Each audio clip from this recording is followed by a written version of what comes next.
Well, hey, everybody, welcome to the Seeing Ability podcast, where we're having a conversation about the world of people with disabilities. And that means we're going to be talking to adults who grew up with disabilities, definitely to parents who are or have raised children with disabilities, and a variety of people that support this community. So in some cases, that might be folks in education, in healthcare, or in a lot of great nonprofits. First of all, I know you have a lot of choices when it comes to podcasts. So we appreciate you tuning in today to be with us. And I think you're really going to enjoy our guest today. I won't spoil their story because I want them to tell it to you, but we're glad you're here. Now, if you're a regular listener, you know, but for those of you who are new, we like to start off with just getting to know our guest a little bit on the personal level. And I called this my Fast Four. Now, the Fast Four is brought to us by the folks at Reliable Tech Help. So for all your tech needs, call Reliable Tech Help. They're at 502-797-7399. That's tech with a K, not a CH. So number one, we'll start ladies first. I'll go to you, Kathy. Welcome. And tell us, what is your favorite junk food, cheat food? Ice cream. Anything ice cream, winter, summer, spring, fall, ice cream. And peanut butter, if it has peanut butter in it, it's even better. Even better. I love it. Okay. Now we'll go to you, Sekoe. What about you? What's your favorite junk food?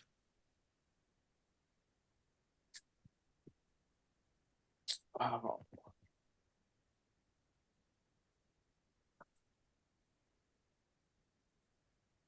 My favorite junk food is Reese's, but I can't eat them at night. Reese's. Okay, fantastic. Number two, what's a good book you've been reading? We'll start with Kathy. All right. I just started recently Freedom Free at Last by Dr. Tony Evans. You're finding your identity in Christ. Fantastic. And same question, what is a good book you've been reading? Sekoe.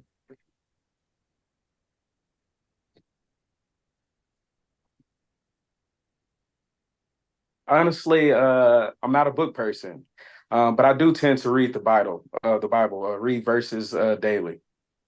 Fantastic. All right. Number three, Kathy. If you could bring back one person from history to have a meal with, who would that be? I'd love to sit down and have a meal with Moses. I think it would be a fascinating conversation. I'd love to listen to him just talk about everything from his early life to then that period between, and then when he led the Israelites out of Egypt, and then to he didn't get to the promised land, but I'd love to hear that story of his journey. So I'd love to bring back Moses and have dinner with him. All right, now Sekoe, same question. If you could bring someone back to have a meal with, who would you choose?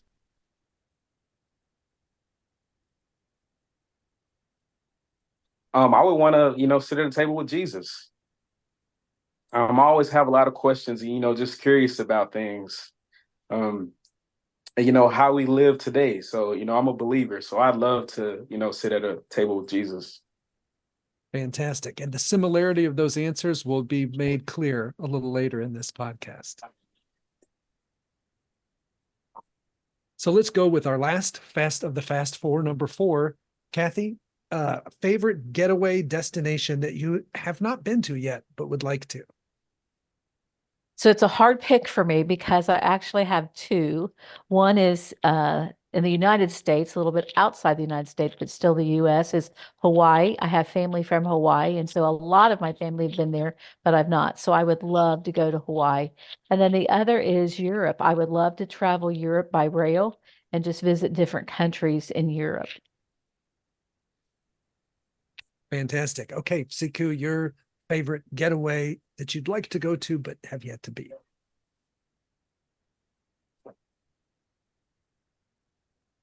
So first is here, Hawaii. I like to go to Hawaii as well. So hopefully we can plan a trip together, Kathy. Second is Africa. I just want to see where my roots are from, ancestors. So I love to, visit those two places. Well, thank you guys for playing along. And I think you'll see the connection in their answers as we move along. And that's a good segue to our audience hasn't had a chance to meet Kathy and Sekoe yet. So Sekoe, I'll start with you. Tell us a little bit about your backstory, how you entered into this world of people with disabilities, and what's your connection to this lady, Miss Kathy, on our screen?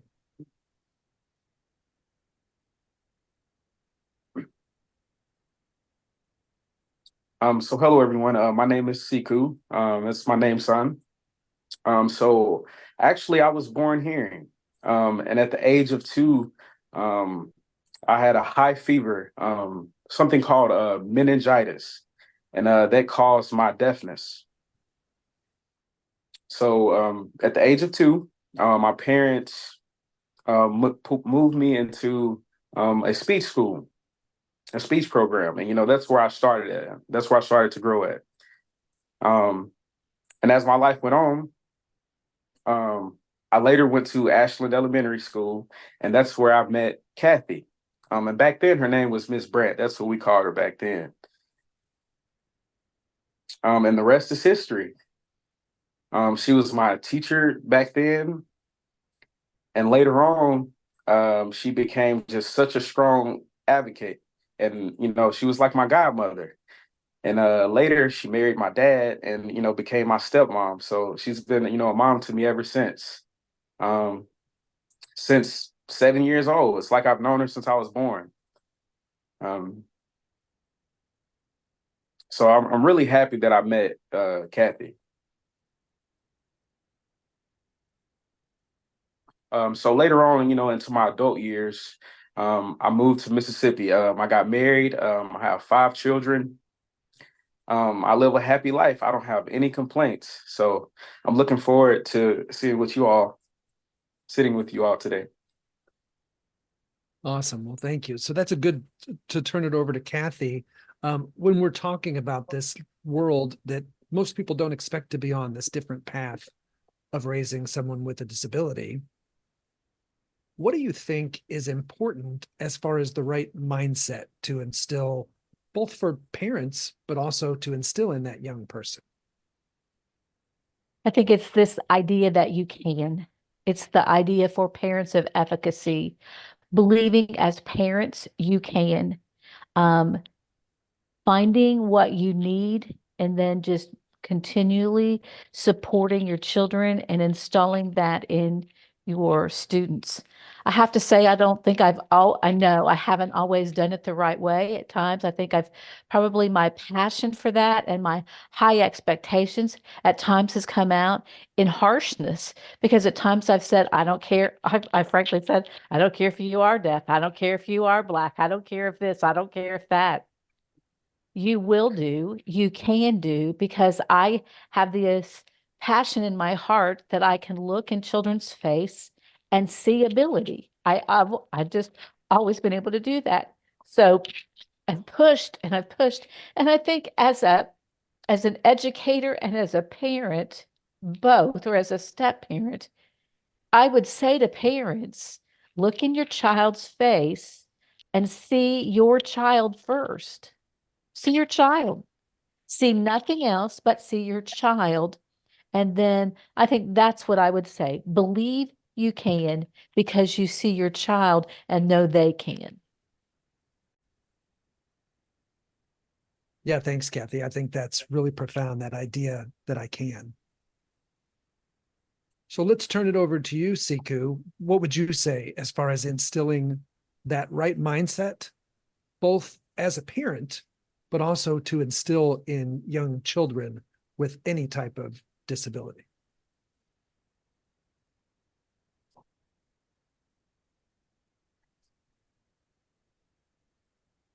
So really, Jim, before we get to mindset, I really think the key point here is to embrace your identity.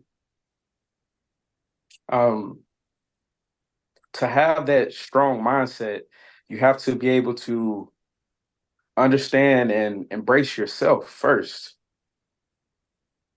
In your life, you will have barriers, especially if you have a disability. So that plays a key role in building your mindset. You have to have that. You have to be optimistic about it and say, I can beat those barriers. I can beat those obstacles.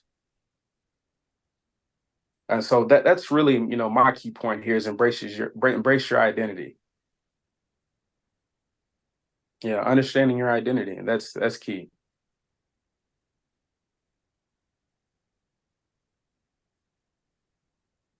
Yeah, kids, it's so important for kids to learn that, and also, how to beat those barriers, and that develops, that strong mindset. And, they're ready to face all the obstacles, as they grow up. And it's so important to know that you will face obstacles and barriers because you won't be caught by surprise. And so me, I embraced my identity a long time ago, and that's, led me here. Fantastic. Yeah, that's that identity and embracing who you are. So important. Thank you for sharing. So some of our audience knows your story in athletics, but we talk about helping kids find that thing that sort of lights their flame, that place where they can grow with self-esteem, they can be around others, and they can kind of really find their ability, like Kathy said. So tell us a little bit, for those who haven't met you, about your journey with athletics and what that meant for you, and maybe what that would mean for other kids who are kind of finding what they can do, like Kathy said.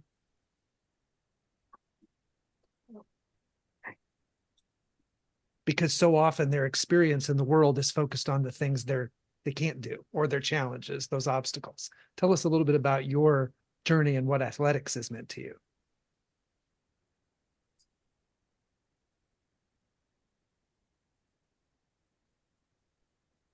So again, first, starting off with embracing your identity.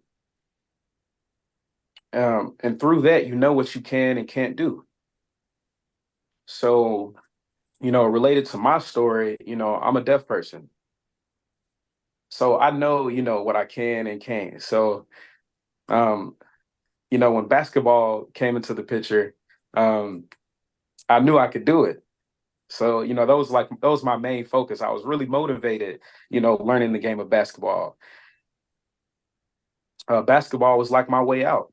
And it helped me become successful and, beat those obstacles.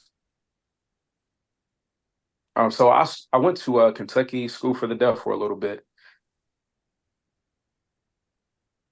And that's really where, I really started to learn the game of basketball. Prior to Kentucky School for the Deaf, I would see basketball. My brothers played, but I didn't really understand the true game of basketball. I just thought it was a ball, you dribble it, and that was it. I didn't have any skills back then until I went to Kentucky School for the Deaf, and all of our identities were the same. We were all deaf. The communication access was there. I started signing more. I learned the rules of basketball. The coach was deaf too, as well at Kentucky. And that's when, I made all those connections with the game of basketball, and I really developed a deeper understanding of the game, and really started to invest into it until today. So I played high school basketball for 4 years. I played at Gallaudet University for 4 years, college ball. Um,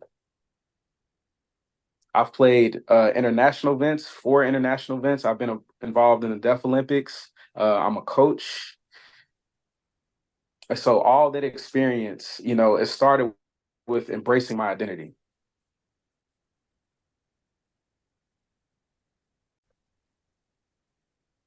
Well, thank you, Sekoe. So Kathy, you've had the experience as a teacher, not only seeing Siku's journey, but lots of other kids with varying abilities, and then as a stepmom. So tell us a little bit about what you see as helping kids kind of uncover their abilities. Well, I just want to echo what Siku said, the importance of embracing your identity, because it leads right into what you've just asked, Jim. When, as parents and as educators, we help students, I'm going to go back to my phrase, look your child in the face, see your child.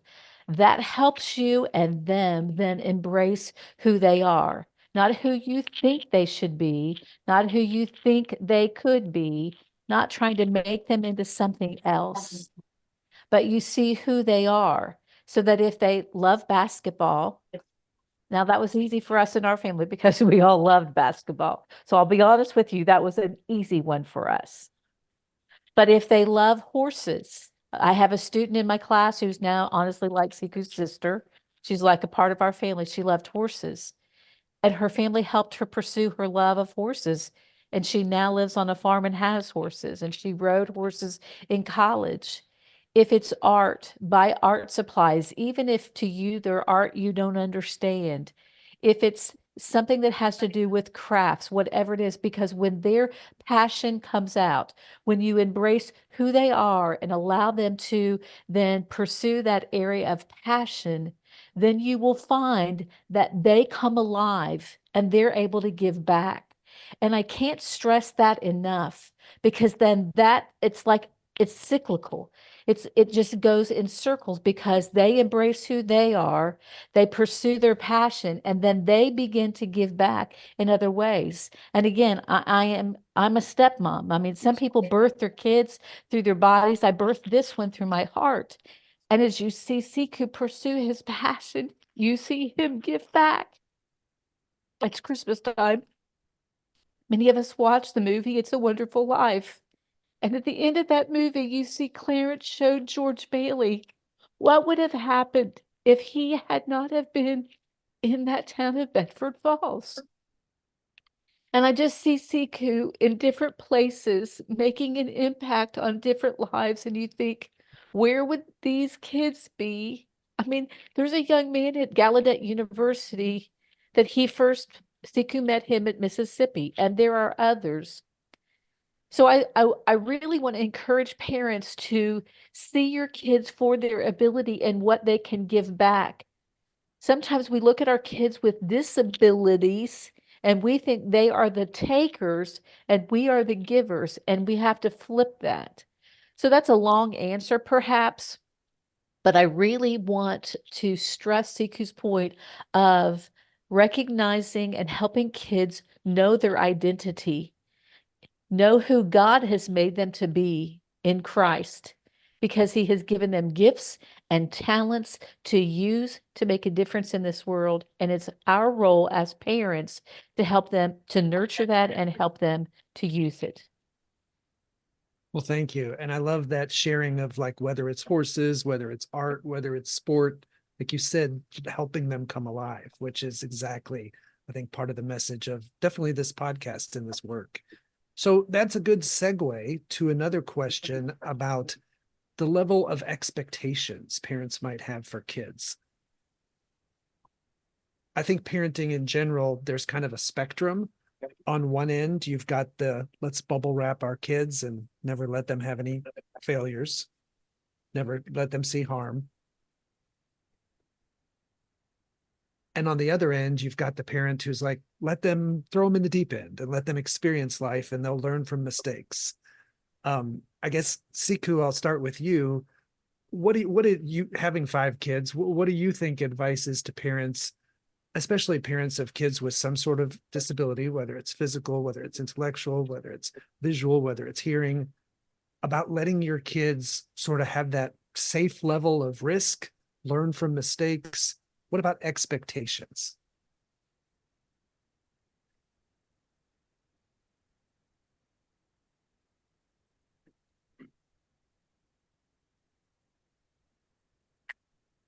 So it's really important that you communicate with them, show that love, have those values as a family. We're all humans here. So, and that's okay. We're not perfect. You have to embrace them, love them. And that's key.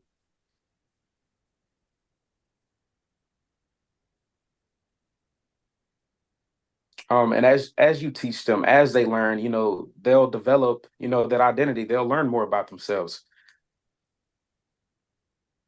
They'll learn what they can do.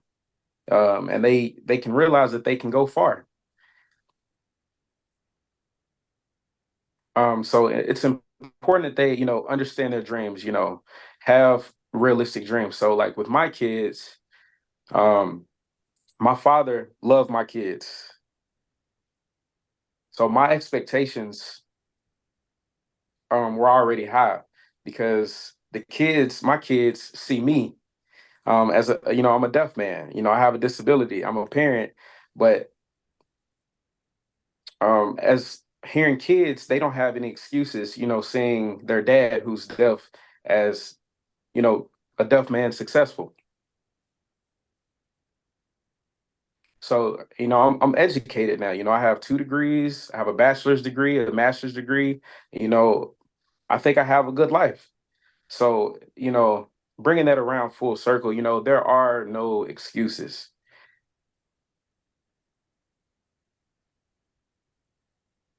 So, and all in all, I feel like I'm a living example for my kids. They look up and you see a deaf man, and I'm a coach. I was a player, and I've experienced many obstacles in life. So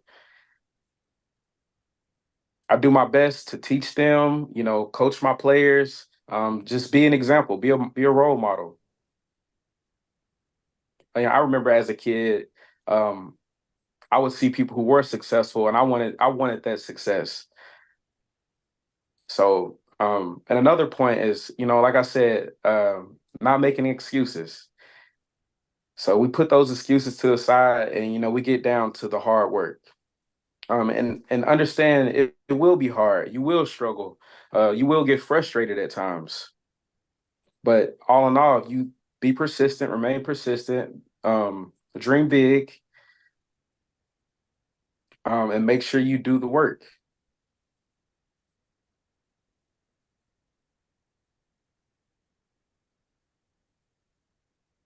So no matter what, yeah, you have to remain persistent and still do the work. The work is required, disability or not. So, and continuing to work hard, you'll get where you want to be, no matter what the situation may be. Thank you so much. Now, Kathy, you've had the perspective as a teacher. You get to see a lot of kids, you get to see a lot of parents, some who are the kind who step in and kind of want to do everything for their kid, and some who sit back and maybe that uncomfortableness of letting them struggle. What are your observations and your own personal experience on this balance of expectations for kids? Probably there's a few phrases that kids, if they would tally at the beginning of class to the end of the semester. As a college professor, high expectations would be one of those that would be most often used phrases in my class, because I say you have to have high expectations. Uh, Certainly my area of specialty is deaf education, but it's true for all of special education that you must have high expectations. I've always had high expectations. If some, maybe at times, maybe too high of expectations, but it's critical. The only worst thing is having low expectations or no expectations. I see oftentimes parents who pity their child. And I will say there have been times that I have looked at Sekoe in different situations that he's encountered, and I have been sad. I will be honest with you, as he's encountered barriers, as he's encountered struggles, and because of his deafness and the barriers, I have been sad. But I can say with 100% honesty, I have never pitied him. I have never pitied him. It's only been an occasion for him to demonstrate exactly Right. how strong he is and how strong he can be.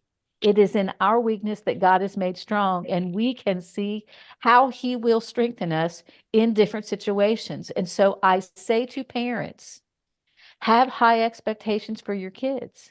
And so we must come alongside them. And so this is the time that we say to kids, it's okay to fail. It's okay to make a mistake and be honest about it. I make mistakes all the time. Even in this last semester in teaching, I made mistakes. There were things that I did not do right or well. That's the opportunity to teach kids grace and mercy. I can remember 2 specific times when Siku was in school that he did not do what he should have done. And I can remember his daddy very adamantly making a decision that he was going to, at one time, not play in a basketball game. And then after a conversation, to make a long story short, Grace prevailed because his daddy was a man filled. He was a very strong, stern man, but he was also a sweet, soft man filled with grace, one of the most grace-filled men I know. And Siku played ball that night for a very specific reason. And so we have to help parents understand that, because parents go through a gambit or a continuum of emotions when they have a child with a disability, or a child who's deaf, who at times we don't even see as a disability. We simply see as a different ability. Many times we don't see deafness as a disability at all. We simply see it as a different community and a different culture who communicates in a different way. And so in those times, it's very important that we continue with these high expectations and simply educate individuals on different ways of, as Siku has so eloquently stated, maneuvering life. I love how he signs that when he talks about seeing barriers and then maneuvering around them. So the enemy of high expectations is no expectations. The truth is we need to find that balance and teach kids the beauty of failure and the lessons learned that can lead to success. Fantastic. Well, thank you for sharing. I feel like we could talk with you guys for hours, but I do make an effort to try to keep these podcasts brief. So I'm going to do what I like to do is usually a summary question, which is, and I'll start with Siku, and then we'll go to, well, actually, maybe I'll stay on you, Kathy. We'll let Siku have the final word. Let's start with you. If you were brought in to speak to a group of young parents raising kids with any type of disability, and you had to narrow your talk down to 3 keys to success, Kathy, what would those keys to success be that you would share for these parents? I think I could probably be brief on this one because I've shared with throughout the podcast. Efficacy, believe you can. Look your child in the face and believe you can. The second is advocate. Advocate for your child. Always advocate for your child. Even as Siku is an adult, at times I find myself in some ways still advocating, but know that as they go through their life, it's going to be different. You're going to advocate differently when they're 5 than when they're 10, than when they're 15, than when they're 38. So advocate. Teach them to advocate so that they will become independent. Siku needs me differently when he's 38 than when he was 5.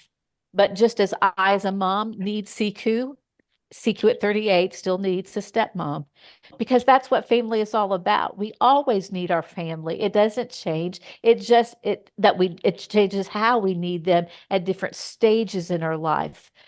God made us to live in community and to need one another, and there's nothing wrong about that. So teach them to advocate so that they can be independent, but still know how to need one another. And then finally, the last one is just really think about those transitions and think about how you will navigate through those transitions, because it's so, so important so that you can, all through that, the last word that I'll give you is probably the most important, and that's communicate.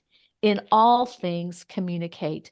From day one, do this if you're deaf, and if not, well, that's my bias. You can have your choice of speaking and listening or signing, but even if you're not a deaf family, then communicate, communicate, communicate, whether they're 1 day or 38 or 98, communicate, communicate, communicate. Awesome. Thank you. Okay, Siku, over to you. What are those 3 keys to success raising a child with some type of disability?